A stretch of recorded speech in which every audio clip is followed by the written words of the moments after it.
মরুভূমির বুক চিরে দাঁড়িয়েছে এমন একটি শহর, যার প্রাসাদ, মন্দির এবং সমাধিগুলো ইট বা পাথর দিয়ে তৈরি নয়, বরং পুরো শহরটি খোদাই করা হয়েছে বিশাল পাহাড়ের গায়ে। এই শহরের নাম পেত্রা। আজ থেকে প্রায় 2000 বছর আগে নির্মিত এই শহর একসময় বিশ্বের অন্যতম গুরুত্বপূর্ণ বাণিজ্য কেন্দ্র ছিল, কিন্তু সময়ের সঙ্গে সঙ্গে এটি মানুষের চোখের আড়ালে হারিয়ে যায় এবং শতাব্দীর পর শতাব্দী ধরে বাইরের বিশ্বের কাছে প্রায় অজানায় থেকে যায়। কিন্তু আজ এটি বিশ্বের অন্যতম বিখ্যাত প্রত্নতাত্ত্বিক স্থান। 2007 সালে পেত্রা বিশ্বের নতুন 7 আশ্চর্যের তালিকায় স্থান পায়। তবে আশ্চর্যের বিষয় হলো, গবেষকদের ধারণা অনুযায়ী এই প্রাচীন নগরীর বড় একটি অংশ এখনো মাটির নিচে লুকিয়ে রয়েছে। কিন্তু কারা নির্মাণ করেছিল এই রহস্যময় নগরী? কিভাবে তারা পাহাড় কেটে এমন অসাধারণ স্থাপত্য তৈরি করেছিল, আর এটি কিভাবে হারিয়ে গিয়েছিল? চলুন আনসিন ব্লু প্ল্যানেটের এই ভিডিওটিতে আজ আমরা প্রবেশ করি জর্ডানের রহস্যময় নগরী পেত্রার অজানা জগতে।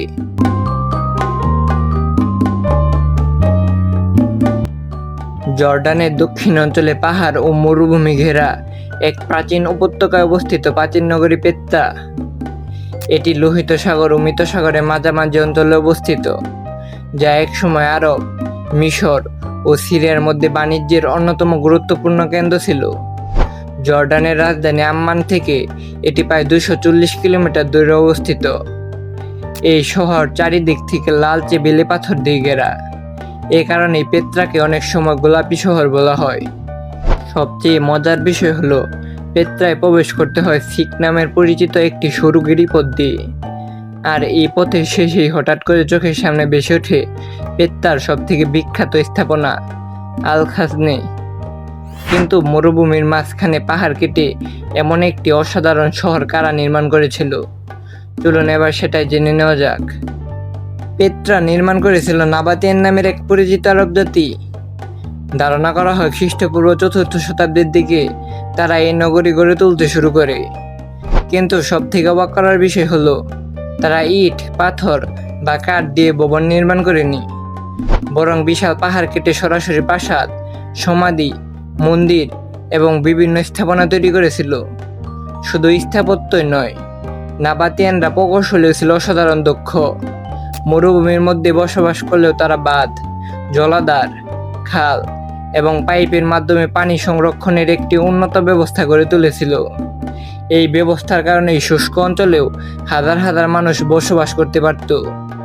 বর্তমানে পেত্রায় 800-র বেশি স্থাপনার সন্ধান পাওয়া গিয়েছে। তবে গবেষকদের ধারণা অনুযায়ী প্রাচীন এই নগরীর বড় একটি অংশ এখনো মাটির নিচে লুকিয়ে আছে। পেত্রা নামটি এসেছে গ্রিক শব্দ পেত্রা থেকে, যার অর্থ পাথর বা শিলা। নামের মধ্যে যেন এই শহরের আসল পরিচয় লুকিয়ে আছে, কারণ পুরো শহরটি তৈরি করা হয়েছে পাহাড়ের গায়ে পাথর খোদাই করে। তবে ইতিহাসবিদদের ধারণা অনুযায়ী প্রাচীনকালে এই শহরের নাম ছিল রাকমো। পরবর্তীকালে গ্রিকদের মাধ্যমে এটি পেত্রা নামে পরিচিতি লাভ করে। খ্রিস্টপূর্ব 4th শতাব্দীতে নাবাতিয়ানরা এই শহরকে তাদের রাজধানী শহরে পরিণত করে। ধূপ, মশলা, রেশম ও অন্যান্য মূল্যবান পণ্যের বাণিজ্যের কারণে খুব দ্রুতই পেত্রা একটি সমৃদ্ধ নগরীতে পরিণত হয়। পেত্রার স্থাপত্যকে বিশ্বের অন্যতম বিস্ময়কর স্থাপত্য বলে মনে করা হয়, কারণ এই শহরের বেশিরভাগ স্থাপনায় তৈরি করা হয়েছে উপর থেকে নিচের দিকে পাহাড় খোদাই করে, যা সেই সময়ের জন্য ছিল একটি অসাধারণ কৌশল। পেত্রার সবথেকে বিখ্যাত স্থাপনা হলো আল খানজে বা দ্য ট্রেজারি। এর বিশাল স্তম্ভ, সূক্ষ্ম কারুকাজ এবং নিখুঁত নকশা আজও দর্শনার্থীদের বিস্মিত করে। আর অবাক করার মতো বিষয় হলো, পেত্রার স্থাপত্যে আরব, মিশরীয়, গ্রিক এবং হেলেনিস্টিক সংস্কৃতির প্রভাব দেখা যায়। অর্থাৎ এটি শুধু একটি শহর নয়, বরং বিভিন্ন সভ্যতার মিলনস্থল ছিল। সবথেকে রহস্যময় বিষয় হলো, আধুনিক প্রযুক্তির সাহায্যে পরিচালিত গবেষণায় দেখা গিয়েছে পেত্রার আশেপাশে এখনো এমন কিছু কাঠামোর চিহ্ন রয়েছে যেগুলো আজও পুরোপুরিভাবে উন্মোচিত হয়নি। অর্থাৎ এই প্রাচীন নগরের সব রহস্য এখনো মানুষের অজানা। পেত্রার সৌন্দর্য শুধু স্থাপত্যে সীমাবদ্ধ নয়। লাল ও গোলাপি রঙের বিশাল পাহাড়, সংকীর্ণ গিরিপথ এবং মরুভূমির প্রাকৃতিক সৌন্দর্য এই শহরকে পৃথিবীর অন্যতম আকর্ষণীয় স্থানে পরিণত করেছে। দিনের বিভিন্ন সময়ে সূর্যের আলোয় পেত্রার পাহাড়ের রং পরিবর্তিত হয়, কখনো হালকা গোলাপি, কখনো গাঢ় লাল, আবার কখনো কমলা বাই পুরো শহরটি যেন নতুন রূপে ধরা দেয়। ঐতিহাসিক গুরুত্বের কারণে 1985 সালে পেত্রাকে বিশ্বের ঐতিহ্যের মর্যাদা দেওয়া হয়। 2007 সালে এটি বিশ্বের কোটি কোটি মানুষের ভোটে আধুনিক বিশ্বের নতুন 7 আশ্চর্যের তালিকায় স্থান পায়। মজার বিষয় হলো, রাতের বেলায় হাজার হাজার মোমবাতির আলোয় সাজানো পেত্রা বাই নাইট অনুষ্ঠান এই প্রাচীন শহরের সৌন্দর্যকে আরও রহস্যময় করে তোলে। এক সময় পেত্রা ছিল মধ্যপ্রাচ্যের অন্যতম সমৃদ্ধ নগরী, কিন্তু সময়ের সঙ্গে সঙ্গে এই শহরটি ধীরে ধীরে মানুষের চোখের আড়ালে চলে যায়। এর প্রধান কারণ ছিল বাণিজ্য পথের পরিবর্তন। নতুন সমুদ্র পথ চালু হওয়ার ফলে স্থলপথের গুরুত্ব কমে যায়, ফলে পেত্রা তার অর্থনৈতিক শক্তি হারাতে শুরু করে। এর পাশাপাশি খ্রিস্টাব্দ 363 সালে একটি শক্তিশালী ভূমিকম্প শহরটির অনেক স্থাপনা ও জলব্যবস্থাকে ক্ষতিগ্রস্ত করে। পরবর্তী কয়েক শতাব্দীতে আরও কয়েকটি ভূমিকম্প পরিস্থিতিকে আরও খারাপ করে তোলে, ফলে ধীরে ধীরে মানুষ এই শহর ছেড়ে যেতে শুরু করে এবং এক সময়ের ব্যস্ত বাণিজ্য কেন্দ্র পরিণত হয় একটি পরিত্যক্ত নগরীতে। সব থেকে অবাক করার বিষয় হলো, শত শত বছর ধরে বাইরের বিশ্বের অধিকাংশ মানুষ পেত্রার অস্তিত্ব সম্পর্কে জানত না। পরে 1812 সালে এক ইউরোপীয় অভিযাত্রীর মাধ্যমে এই শহর আবার বিশ্বের নজরে আসে। আজ পেত্রা শুধু একটি প্রাচীন নগরী নয়, এটি ইতিহাস, স্থাপত্য এবং মানব সভ্যতার এক জীবন্ত সাক্ষী। পেত্রাকে ঘিরে এখন অসংখ্য রহস্য প্রচলিত রয়েছে। এর মধ্যে সবথেকে জনপ্রিয় রহস্য হল আলখান্দে বা দ্য ট্রেজারি। বহু বছর ধরে স্থানীয়দের মধ্যে বিশ্বাস ছিল এই স্থাপনার ভিতরে কোনো রাজা বা শাসকের গুপ্তধন লুকিয়ে রাখা আছে, তবে এর পক্ষে কোনো নির্ভরযোগ্য প্রমাণ পাওয়া যায়নি।